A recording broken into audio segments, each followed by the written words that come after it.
बंटवारा जब हुआ था उस बंटवारे के हिसाब से इनको जगह दे दी गई थी और रुपया भी दिया गया था बाकायदा। वो तो नेहरू जी ने रोके ने। पुराने इतिहास में घुसे रहो, पुराने इतिहास में घुसे रहो, मस्जिदों के नीचे से मंदिर निकालते रहो और देश को बांटते रहो। निकला तो जाके पूजा करो ना, तो जाके इधर के बैठो। अभी जाके मस्जिद को खोदो ना, अब उसका कार सेवा होती है ना, अब मस्जिद सेवा नई सेवा शुरू कर दो। मस्जिद सेवा काम होती है ना, वहाँ पे जाकर के आप मस्जिद में से जाकर के शिवलिंग निकालो और वहाँ पे जाकर 24 घंटे में जल चढ़ाते रहो। सारे काम धंधे बंद कर दो, बस धार्मिकता के अंदर घुसे रहो। इन्होंने मानसिक इतनी क्षीण कर दिया, 24 घंटे एक पार्टी का देश को बर्बाद करने के लिए हिंदू मुसलमान इसके अलावा कुछ करती ही नहीं है। काम कीजिए ना, बाबूजी से ही पूछ लीजिए, 11 साल से मोदी जी सरकार में है, सनातन बोर्ड क्यों नहीं बन रहा, उनसे पूछ लीजिए।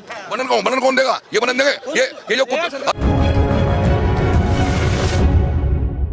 कह रहे राहुल गांधी कि इस देश के द्रोणाचार्य नरेंद्र मोदी हैं, जो किसानों का, छात्रों का, बेरोजगारों का, सबका अंगूठा काट के ले गए और अडानी और अंबानी को दे दिया। बिल्कुल काट के ले गए। देखो, द्रोणाचार्य उन्होंने बहुत अच्छी बात की है। एक ऐसा देश का प्रमुख, देश का प्रधानमंत्री आम जन के बारे में सोचता नहीं है तो उनका अंगूठा काटने के बराबर ही हो गया।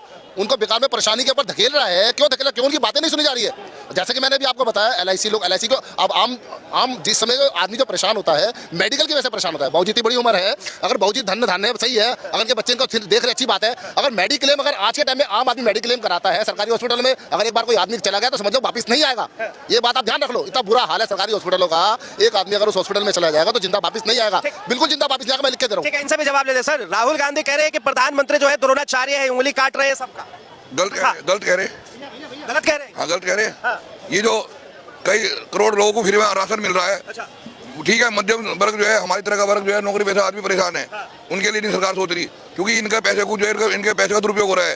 अग्निवीर जैसे योजना लेके चले आए, पेपर लीक का मामला देश में है, छात्रों का जो है ये कब से नहीं हुआ पेपर लीक? तो शुरू से होते आ रहे, कांग्रेस शासन खूब हुए, कौन क्या नहीं होता। अग्निवीर योजना बढ़िया है। इजराइल को देखो, 1 लाख का देश, 1 करोड़ का देश नहीं, सारे उसमें मुस्लिम कंट्री भारी पड़ गया। सिर्फ आप अग्निवीर योजना लाते हो, 4 साल के लिए आप योजना लाते हो। 4 साल के अंदर एक आदमी जिसकी उम्र इस समय कमाने की, आगे अच्छा अपने लिए आगे अपना प्लेटफॉर्म तैयार करने की है, आगे फ्यूचर बनाने की है, 4 साल बाद बहुत तो बेकार हो जाएगा, अपंग हो जाएगा। वो बेकार की बात है। उसमें कितने लोग हैं? आप लाखों लोग इसके अंदर अग्निवीर में जा रहे हैं। लाखों में से कितने काबिल हो गए? सिर्फ हजारों लोग काबिल हो गए, लाखों तो खराब हो गए। ये सर, ये जो है देश हित का काम हो रहा अग्निवीर का, जैसे उसका विरोध नहीं करते पूरे हिंदुस्तान में। आपसे जानना चाहूंगा, राहुल गांधी ये भी कह रहे हैं कि जहां पर नरेंद्र मोदी जाते हैं धर्म की राजनीति करते हैं। ये वैसे तो राहुल गांधी की बात कोई सीरियस लेता नहीं है। वो लेकिन न्यूज में छाए रहते हैं, अच्छी बात है। तो उन्होंने क्या कहा, अभी क्या कहा, जहाँ भी जाते हैं धर्म की राजनीति करते हैं। धर्म की राजनीति तो देखो ना, अपने धर्म को तो सब संभल में क्या हुआ, अपना धर्म जो है सर्वोच्च तो माना ही जाता है। ये तो हर कोई करता है। जब राजा महाराजा थे, मुसलमान थे, उन्होंने कितने मंदिर तोड़े और मुसलमान बनाए, कितने तो लोगों को मुसलमान बनाया। लेकिन हिंदू लोग ने कभी ऐसा देखने को नहीं आया हिस्ट्री में कि मस्जिद तोड़ के मंदिर बनाए हो। मतलब आप कह रहे हैं कि एक सर्वोच्च, एक संवैधानिक पद पर बैठा हुआ देश का प्रधानमंत्री वो जो है धर्म की बात करे और देश के लोगों को शोभा दे। देखिए, तो इस देश में जितनी अराजकता फैल रही है, एक इतने ऊंचे, चलो ये तो प्रधानमंत्री तो चलो इनके लिए तो ये चीज आम हो गई। लेकिन आजकल हाई कोर्ट के वकील ऐसी बातें कर रहे हैं कि आप अपने मतलब विशेष जाति के ऊपर, हिंदुत्व के ऊपर बात कर रहे हैं। क्यों कर रहे हैं भाई? तुम्हारी गरिमा नहीं है, तुम अपनी गरिमा में रह के बात करोगे। ये जज तक ये बातें बोल रहे हैं, किसके बेस पे बोल रहे हैं, किसकी शय पे बोल रहे हैं? शय देखो ना, उनको शय मिले तभी तो ऐसी आजकल के जज इतनी बड़ी बातें बोल रहे हैं। ऐसा है कि धर्म की राजनीति तो राहुल गांधी कांग्रेस में करती थी, हर कोई करता है धर्म की राजनीति। वो कांग्रेस के पक्ष में कर रही है, बस फर्क इतना है ना, वो पारसी के पक्ष में बोल रही है। तो कह रही है कि जातीय जनगणना करा दो, किस लिए? इसलिए तो जाने, इसलिए तो करा रही है कि भी हिंदू बढ़ जाए। ये आपकी क्षीण सोच है, बड़ी छोटी सोच है। जिस दिन जातीय जनगणना हो जाएगा उस दिन देश का विकास होगा, तरक्की होगा और ये भी पता चल जाएगा कि देश में किन लोगों को फायदा मिलेगा। ये भाई साहब की क्षीण मानसिकता है, ऐसी बातें सोचते हैं। आप ये नहीं देख रहे कि चलो जातीय जनगणना की, ये हर चीज का विरोध करते हैं। वीवीपैट से वोटिंग की बात करें, अरे भाई आप कहते हो एक जगह तो कहते हो कि आप अमेरिका से बराबरी कर रहे हो। अमेरिका इतना बड़ा देश है, वहाँ पे वीवीपैट से भाई को बंटवारा क्यों कर रहे हो? भाई का बंटवारा, आपके घर में आप संजय है, दूसरे का नाम राहुल है, ठीक है, तो उसके आगे का सरनेम लगाते हो घर में, संजय बोलते हो ना कि हाँ भाई राहुल इधर। आपका क्या बंटवारा हो रहा है? आप मुझे बताएंगे आपका क्या बंटवारा हो रहा है? क्या बंटवारा हो रहा है? जब देश आजाद हुआ आपका क्या? मैं बताऊंगा। हिंदुत्व का क्या बंटवारा हो गया? आप कह रहे हो हिंदू के नाम पे जब मुस्लिम इतने, हिंदू इतने, तो एक देश अलग हो गया। ऐसे नया देश बन जाएगा। वो कहेंगे भाई ये इतने यादव है, इतने जाट है, इनको अलग अलग देश दो। लगता है कि मतलब देश का जो बंटवारा हुआ वो गलत है। मैं दूंगा मिसाल, जब देश आजाद हुआ उस टाइम देश का जो बंटवारा हुआ था आबादी के हिसाब से हुआ था। उस टाइम जितने आबादी थी उस हिसाब से मुसलमानों को पाकिस्तान दे दिया गया। आबादी के हिसाब से जो रुपया था वो भी दिया गया, खाली क्योंकि नेहरू जी हर जगह हारे। एक सवाल बताइए, देश का बंटवारा किया किसने था? नेहरू को प्रधानमंत्री बनना था, जिन्ना को प्रधानमंत्री बनना, दोनों प्रधानमंत्री दावेदार थे।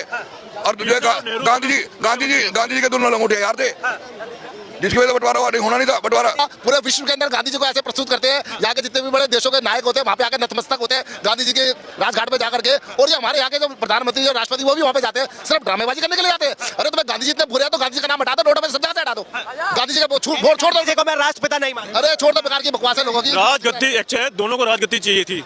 यदि एक भी कोई मान जाता तो ये देश का बंटवारा नहीं होता, चाहे जिन्ना मान जाता या नेहरू मान जाता, लेकिन दोनों ने ही नहीं माना। नेहरू जी तो सब जगह हारे, इलेक्शन में जितने इलेक्शन हुए, कांग्रेस अध्यक्ष का इलेक्शन हुआ उन्होंने सुभाष चंद्र बोस ने हराया, फिर पटेल जब कार्यसभा। तकलीफ इस बात की है कि इस देश में जो है एक विशेष समुदाय के लोग क्यों रहते हैं, मतलब उन्हें पाकिस्तान चले जाना। जब बंटवारा जब हुआ था, उस बंटवारे के हिसाब से इनको जगह दे दी गई थी और रुपया भी दिया गया था बाकायदा। वो तो नेहरू जी ने रोके ने, तू नेहरू जो हिंदू वर्ग था। काम यही है, इल्जाम लगाना नेहरू गांधी जो इनका काम ही यही है। अब वर्तमान की नहीं सोचते, वर्तमान में क्या हो रहा है वर्तमान में। अरे वर्तमान तुम पहले पुरानी बातों को लेकर चलोगे तो वर्तमान में जी नहीं सकते। तुम आगे भविष्य के बारे में सोच, तुम कहते बस अरे तुम्हें दिख रहा भविष्य में नहीं दिख रहा, वर्तमान को सोचो। अरे अमेरिका कहाँ चला गया है, हम विश्व गुरु की बात। ये भूतकाल में जाते रहेंगे, भूतकाल में क्या हुआ और पुराने गले मुर्दे उखाड़ते रहेंगे और उसके अंदर देश को बर्बाद करते रहेंगे। इनकी यही सोच है, यही मानसिकता है लोगों की। पुराने मुद्दे उठाते हैं। तुम वर्तमान की बात करो, अब क्या हो रहा है वर्तमान नहीं देख रहा, वर्तमान में भी यही हो रहा है। गड़े मुर्दे हिस्ट्री दिखा रहे हैं, आप गड़े मुर्दे उखाड़ करके हिस्ट्री में हुआ वही वर्तमान में होगा। अच्छी बात कही आपने, बहुत अच्छी बात कही। आज के देश में युवाओं को जरूरत क्या है, पीछे का इतिहास, फिर आगे का अपना फ्यूचर। आगे का फ्यूचर ही हो जाना। इतिहास में घुसे रहो, पुराने इतिहास में घुसे रहो, मस्जिदों के नीचे से मंदिर निकालते रहो और देश को बांटते रहो। निकलो तो जाके पूजा करो ना, तो जाके इधर के बैठो। अभी जाके मस्जिद को खोदो ना, अब उसका कार सेवा होती है ना, अब मस्जिद सेवा नई सेवा शुरू कर दो। मस्जिद सेवा काम होती है ना, वहाँ पे जाकर के आप मस्जिद में से जाकर के शिवलिंग निकालो और वहाँ पे जाकर 24 घंटे में जल चढ़ाते रहो। सारे काम धंधे बंद कर दो, मुझे धार्मिकता के अंदर ही घुसे रहो। कराई गई, अरे भाई कराई गई। जब इंदिरा गांधी, हाँ अरे जब इंदिरा गांधी वो वोट का बात करा, क्यों नहीं सनातन धर्म वोट बना देते हिंदुस्तान में। देखिए चाचा कह रहे सनातन बोर्ड का जो है गठित क्यों नहीं हुआ। ये ऐसी उस समय ऐसी क्षीण मानसिकता नहीं थी लोगों की जैसी कि अब है। अब जैसा बना दिया गया लोगों को, इन्होंने मानसिकता इतनी क्षीण कर दी है। 24 घंटे एक पार्टी का देश को बर्बाद करने के लिए हिंदू मुसलमान इसके अलावा कुछ करती ही नहीं है। एक काम कीजिए ना, बाबूजी से ही पूछ लीजिए, 11 साल से मोदी जी सरकार में है, सनातन बोर्ड क्यों नहीं बन रहा, उनसे पूछ लीजिए। बनन कौन देगा, ये बनन देंगे। ये जो अरे जो 400 पार का नारा लगाते हैं, सारे विधेयक पास कर देते हैं और जो सनातन धर्म का वो नहीं पास कर रहे हैं। 11 साल से मोदी जी प्रधानमंत्री हैं, तो 11 साल में राम मंदिर बन चुका है। सुनिए प्लीज सुनिए, राम मंदिर बन चुका है तो सनातन बोर्ड बनाने का भी तो उनका है। आप कह रहे हैं कि राम मंदिर जो बना था वो प्रधानमंत्री मोदी जी ने मोदी जी के राज में बना है, ठीक है, वो ठीक है, सुप्रीम कोर्ट का फैसला सुप्रीम कोर्ट का था। एजेंडा था, चलो एजेंडा तुमने सही कर दिया, अच्छी बात है, फैसला दिया अपना। सनातन बोर्ड तो सरकार बनवा सकती है, कौन नहीं बने देगा। एक मिनट कौन नहीं, मुसलमानों की वोट चाहिए। अरे सनातन बोर्ड में मुसलमान आपकी, अरे छोड़ दो। देखिए एक मिनट सर, एक मिनट, थोड़ा आगे आइए। बात पीछे की नहीं करेंगे, जो बीत गया सो बात गई, अब बात अभी की होगी। प्रधानमंत्री नरेंद्र मोदी को राहुल गांधी ने कहा है कि वो देश के द्रोणाचार्य हैं, देश के बेरोजगारों का, देश के छात्रों का अंगूठा काट के गायब हो जाएंगे। ठीक ही तो है राहुल गांधी ने, मैं ज्यादा कुछ बोलूंगा नहीं, लेकिन ठीक है उन्होंने कि आज की तारीख में उन्होंने देश के युवाओं का रोजगार, उनकी शिक्षा, सब कुछ छीनने का काम किया है। हर चीज महंगी की उन्होंने, शिक्षा महंगी कर दी, रोजगार पर वो बात नहीं करते। अडानी तो बोलना बहुत लंबा चौड़ा खेल है। अडानी को 12 लाख करोड़ रुपए माफ कर दिए, उसके लिए बहुत बड़ी कहानी। यूएस में वो आया ना, उनके खिलाफ वो भी तो आया, अरेस्ट वारंट आया है, तो वो पूरा अदानी का क्या खेल है वो मोदी। अगर आप इस पे बात करेंगे तो चाचा मंदिर मस्जिद पे आ जाएंगे। क्यों चाचा मंदिर मस्जिद पहले से है चाचा, वो पहले से ही मंदिर मस्जिद में ही है। उनको सड़क और विकास कहाँ दिख रहा है, देश में अनएम्प्लॉयमेंट कहाँ दिख रही है, मंदिर मस्जिद में ही है अंकल जी, तभी तो। देश के युवा को चाहिए क्या, राहुल गांधी तो कह रहे कि देश के युवाओं को रोजगार चाहिए, रोजगार, अच्छा लाइफस्टाइल चाहिए, शुद्ध हवा चाहिए, रहने के लिए अच्छे घर चाहिए, सड़कें चाहिए। आप सुनो, अब बहुत अच्छी बात बोली है। पहली बात, आप मेडिकल सुविधा करो देश के आम नागरिकों में, आप नहीं कर रहे, आप क्या कर नहीं सकते ना, आप कर नहीं सकते। बात जो है डिवाइड एंड रूल की राजनीति कर रहे हैं। आप देश के ऊपर 28% की जीएसटी थोप सकते हो, 18% की जीएसटी थोप सकते हो, 12% की जीएसटी थोप सकते हो, तो थोप रहे आप। जब तक जनसंख्या कंट्रोल नहीं हो, कुछ नहीं होगा देश में, भला नहीं होगा। आमदन के बारे में सोचते नहीं, आप क्यों नहीं सोचते आमदन के बारे में। जनसंख्या कंट्रोल की बात कर रहे हैं, यहाँ तो खुद आरएसएस वाले कह रहे हैं कि 3 बच्चे पैदा करो, तू कह रहे हो इससे जनसंख्या कंट्रोल होगी या बढ़ेगी। सर इससे जनसंख्या कंट्रोल होगी या बढ़ेगी। कह रहे हैं इसके लिए, वो कह रहे हैं अल्पसंख्यक हो गया हिंदू, इसलिए बोल रहे हैं। अच्छा भारत में अल्पसंख्यक हो गए हिंदू, अल्पसंख्यक हो गया कब से हुआ सर। कितने देश आजाद हुए मुसलमान के देश में, आज की तारीख मुसलमान के। देखिए सुनिए, बात उस पर मत कीजिए, वो बात करेंगे चाचा, उसी में बात करेंगे हिंदू मुसलमान की। अब यही जो है राहुल गांधी ने भी यही कहा है कि प्रधानमंत्री मोदी जहां भी जाते हैं सिर्फ धर्म की राजनीति करते हैं, सिर्फ हिंदू मुसलमान को लड़ाने की। बिल्कुल यही करते हैं, जहाँ जाते हैं वो हिंदू मुसलमान करते हैं। एक है तो सेफ है बोलते हैं, गलत है ना, क्यों बोलते हैं, किसके लिए, क्यों डराने के लिए बोलते हैं, कटेंगे तो बटेंगे, क्यों भैया आप नफरत की राजनीति की। जहाँ पे मरता है हिंदू मरता है, मुसलमान जहाँ मर जाए, सारा हिंदुस्तान का नेता एक हो जा। अच्छा आप राहुल गांधी ने कहा कि संभल में 5 मुस्लिमों को गोली कितने मारी गोली बताओ, कितने मारी, कितने मारी? कितने मारी वो बताओ। जो नहीं सरकार जो रिकॉर्ड आ रहा है, जो रिकॉर्ड आया है, रिकॉर्ड के मतलब जो है पुलिस की गोली से नहीं मरे, पता होगा अंकल को। गोली से नहीं मरे। ठीक है, ओके, इनके आप भी जानते मेरी नहीं, वो अखबार में भी आया है। अच्छा, आपने ये कहा कि जो रिपोर्ट आ रही है आपने कहीं से देखा, सुना होगा, पढ़ा होगा, अखबार में पढ़ा ना, उसमें ये दिखाया कि पुलिस की गोली से नहीं मरे। अरे कहाँ आ जाता ना पत्थर, पांच ट्रॉली जो है वहाँ से ईंट उठाई गई नगर पालिका की तरफ से। वीडियो थी वहाँ पे, वीडियो थी, देखी आपने? आएंगी पत्थर की है, पथराव की कोई वीडियो है आपको? दिखाओ, आप एक दिखाओ। अरे दिखाओ ना एक। अरे यार, अरे भाई टीवी में अरे कौन सा टीवी भाई बताओ, कौन सा टीवी है, कौन से भाई आप दिखाओ, आगे आ जाइए, थोड़ा आगे आ जाइए, इधर आ जाइए। बताओ ना अभी कौन से भाई। अरे अंकल क्यों बरगला रहे हो लोगों को, क्यों बिना बात में बरगला रहे हो लोगों को, बरगला रहे हो और कर क्या रहे हो आप? अभी आप कह रहे हिंदू अल्पसंख्यक हो गए, 100 करोड़ अल्पसंख्यक हो जाएंगे। अरे भाई उनके जब देश आजाद हुआ कितने थे, तुम बताओ जब आप लोग बात का। अरे सुन दो लो, अब की बात करो ना, अभी की बात करो ना आप। जब तो जेतरा मंदिर हिंदू है। जी, आप क्या करते थे, काम क्या करते थे पहले? हाँ, मैं तो मेडिकल स्टोर। अच्छा, व्यापारी थे और व्यापारी हैं। हाँ व्यापारी हूँ, जो भी डंडा आवे व्यापारी का आवे। लेकिन जो है आपको लगता है कि देश की राजनीति में इस तरह के बयानबाजी जो है कहीं ना कहीं दो समुदाय के बीच में हिंसा पैदा कर सकती है?